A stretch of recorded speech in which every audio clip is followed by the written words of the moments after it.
You're listening to the Cyberwire Network, powered by N2K.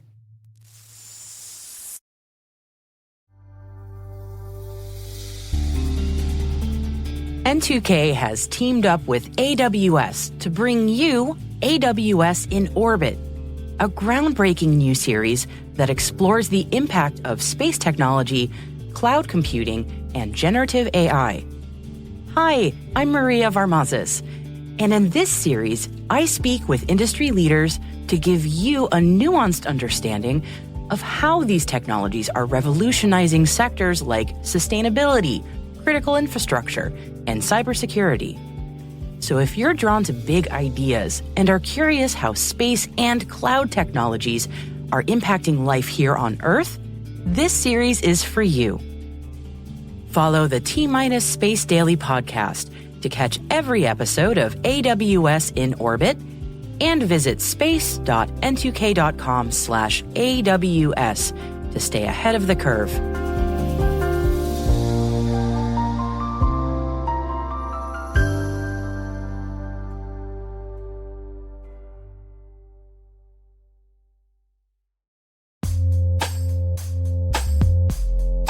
With over 8,000 threat hunters analyzing over 65 trillion signals daily, Microsoft works tirelessly with the federal government to keep our nation's data secure.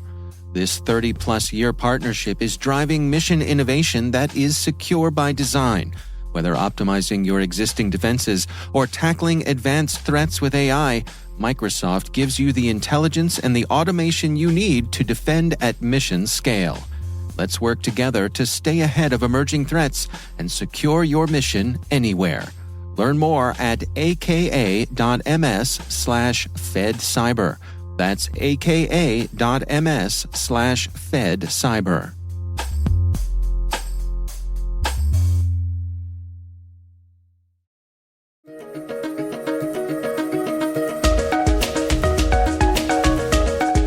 Hello, everyone, and welcome to the CyberWire's Research Saturday. I'm Dave Bittner, and this is our weekly conversation with researchers and analysts, tracking down the threats and vulnerabilities, solving some of the hard problems of protecting ourselves in a rapidly evolving cyberspace. Thanks for joining us.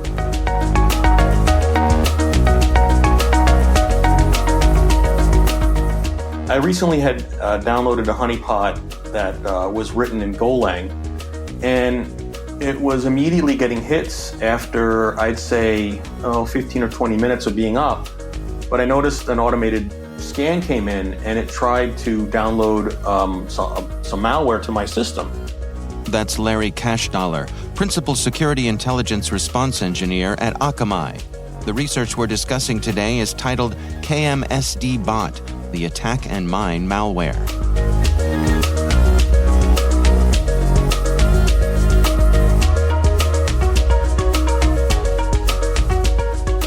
And normally the hits are just, SSH scanners and folks just looking to drop a XM rig on there and do some mining. But I noticed an automated scan came in, and it tried to download some malware to my system. I'm like, oh, that's interesting. The honeypot didn't download the malware because it's just not working properly yet. So I manually downloaded it and realized it was written in Go, and I'm like, "Oh, neat, a piece of Go malware." even more for you to continue your education in so Golang, right? I've been working on learning how to reverse engineer malware or Golang malware, and I'm like, "Oh, so this will be something I can sink my teeth into." So I started digging into it, and I'm like, "Okay, this is actually kind of interesting." And then I started a document, just to sort of take notes and write stuff up. And then where I live in Florida, we got hit with a hurricane. So that kind of delayed my research for about 2 weeks. And then I got sick. So that delayed my research another week and a half. Insult to injury, right? This is the real world interfering with the technical world, right? Yeah. And I'm guessing I had COVID, but I never tested positive, even though I kept testing, and I was pretty sick for a couple of days with a fever. But I just assumed it was COVID and just stayed in my room. And my family stayed on the other side of the house. But after I started feeling better, I'm like, I'm going to go back to that botnet that I found and start poking at it some more. And one night during a bout of insomnia, I ended up in my office and decided I was going to poke at it. And I started digging into the malware, looking at the functions and disassembling functions and looking at the code.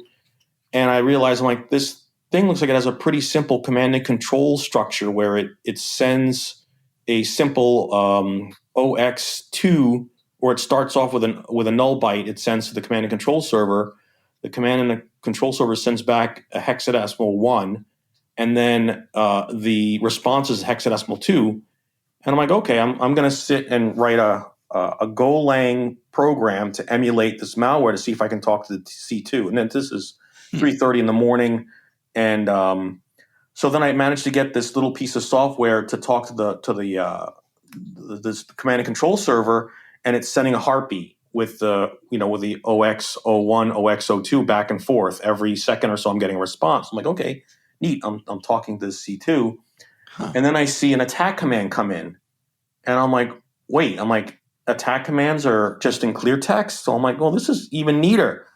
So then I wrote this little tool to log the attack commands, and then I actually detonated the botnet in my lab on a network where the outbound traffic is heavily throttled. It only can get I think 32 kilobits per second out. So if there's any attacks, it doesn't. Its damage is limited.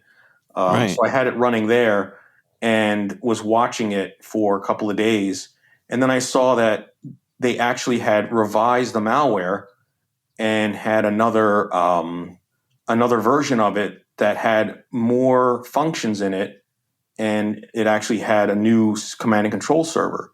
So I'm like, okay, I'm just going to monitor this malware for a while, and then take notes and write it up. And I'm expecting to have 2 more blog posts on this malware after this. So there's a lot more to be told about it. So it's up and coming research. Yeah. Well, let's go through the things that you've discovered together here. I mean, starting out with was just sort of some high-level stuff. What is the goal of these folks? What does it seem to you as though they're after? So in my research and in my mind, in my observations, the malware seems to be specific to the gaming. Well, initially it looked specific to the gaming industry. It looked like it was specifically targeted in third-party GTA hosting servers. So for folks who aren't gamers, I'm not a gamer. I had to ask my 13-year-old son Max what there's a company called 5M that they host GTA servers on their network where you can actually run a GTA Grand Theft Auto server and have your friends connect to it and play on your own server. So it looked like it was specifically written to target those servers because there were actual functions in the code that said attack 5M, and the packets that were being sent had authentication tokens specific to the 5M protocol for their system. So what it looked like to me was it was something to send a packet to initiate either authentication or a session, and then just overwhelm the server and try and take it offline by just repeatedly saying, I'm going to start a session with you, and then just never respond. The malware also has the ability to mine crypto, which it has functions to actually start and stop a crypto miner. It has functions to load different random wallets that are in a list. And then I actually haven't seen it do any crypto mining yet in my observations of it. It's mostly been used for DDoS.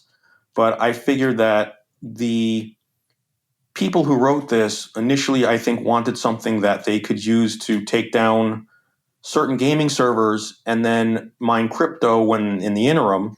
But this botnet can also be used to target arbitrary folks. So you can send a command to have it attack anything, not just 5M, which we'll get to some of the other targets that as this thing branches out.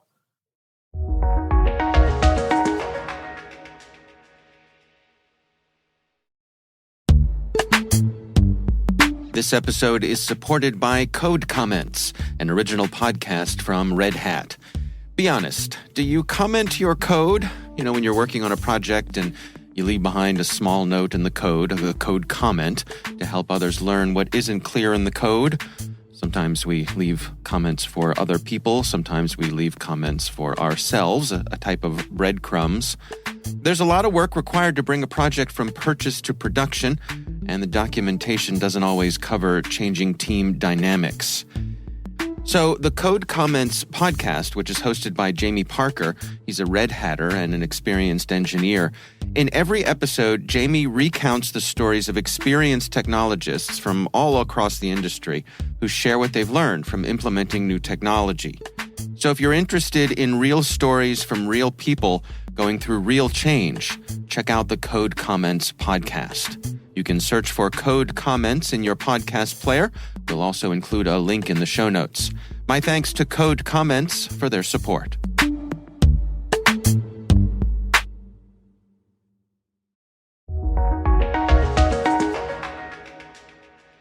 So in terms of the DDoSing, we hear about rivalries among different folks in the gaming world. Does it seem like that's what this is, like a nuisance kind of thing where you're going to, take down the folks who you have a bit of a beef with and take down their server? That's what I initially thought. I thought that these were fellow gamers that developed this, and they were using it to specifically target gaming sites. Now, what changed my mind was that they actually started targeting universities, and they started targeting high-end automobile manufacturers of like the highest end. And then they started targeting churches in Germany and then government websites in Brazil.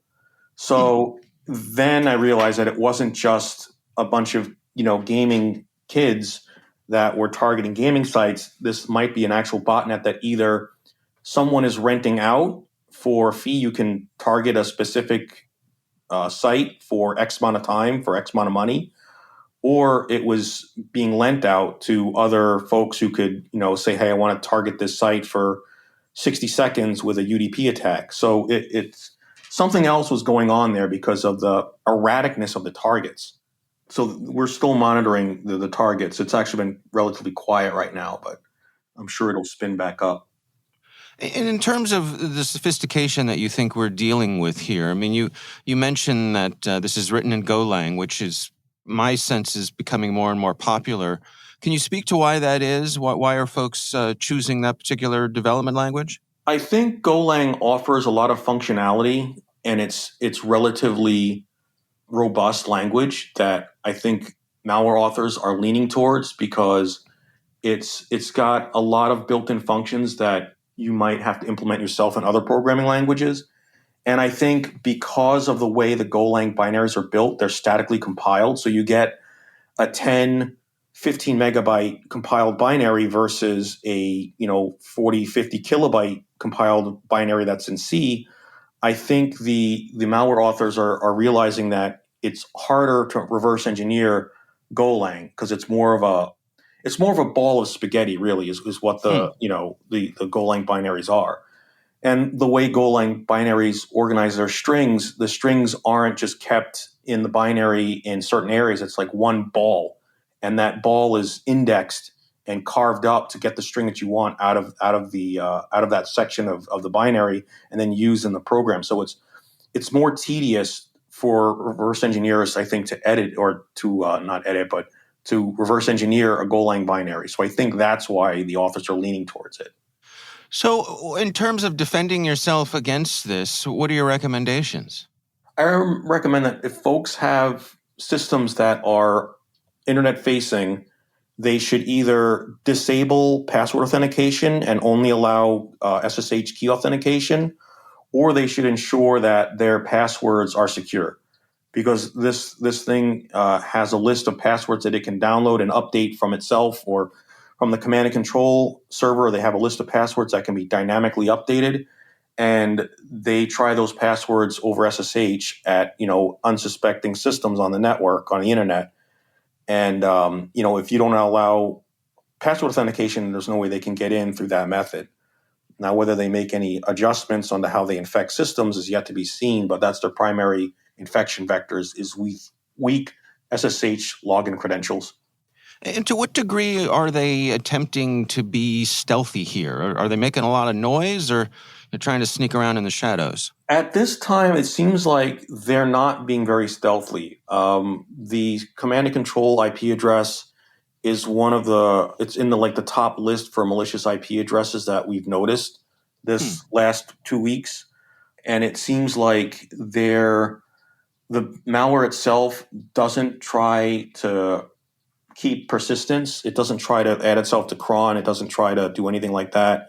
And it just generally will run as whatever it's logged in as. So at this time, it seems like it's an initial implementation of the botnet, and it's not really trying anything too stealthy yet. I'm curious, just as a little aside here, could you give us a little bit of your insights when it comes to spinning up honeypots themselves? I mean, what sorts of things do you do as a researcher to make them most effective? I try to make them look as real as a legitimate system as possible. And in some cases, I've actually used legitimate systems as a honeypot, where I've actually taken like an SSH Docker and modified the SSH daemon on it to log the session to disk rather than, actually use an SSH honeypot. This was actually just a Docker image that was running with a backdoored SSH daemon. So that's some of the stuff that I'll do as a researcher to try and, get the bad actors to think that the system's a legit system when it's actually me monitoring their actions. And where do we stand in that arms race in terms of the bad actors being able to detect honeypots and folks like yourselves trying to make them look as real as possible? I feel like we're always neck and neck. It's cat and mouse. They think of something, and then we think of something, and then one of us outdoes the other one, and then the other person catches up, and it just seems to go back and forth. Some of the more popular honeypots out there, like Cowrie, are easily fingerprinted, so they're effective in getting some traffic, but not all traffic. So it's really been a challenge to sort of just keep up with everything. You mentioned that this is the first step of some continuing research you're going to do with this particular bot. What does the future hold here? What sort of things are you going to take a look at next? I'm going to investigate the actual attack commands and the attack traffic in one of the blog posts, and then we're going to examine a misstep that the bot authors took when they were attacking a site, and I'll go into that when I actually write the blog post. But it's actually an interesting story.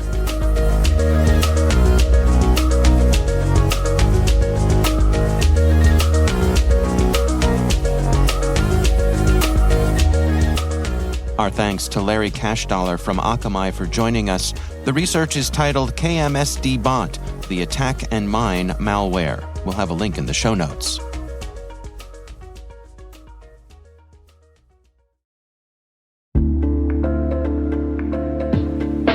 And now, a word from our sponsor. The Johns Hopkins University Information Security Institute is currently seeking qualified applicants for its innovative Master of Science in Security Informatics degree program. Study alongside world-class interdisciplinary experts and gain unparalleled educational, research, and professional experience in information security and assurance. Want to see for yourself? Student researchers will be presenting their capstone projects on December 13th and 15th from 10 a.m. to 2 p.m. on JHU's Homewood campus. For more information about their projects and the MSSI program, visit isi.jhu.edu.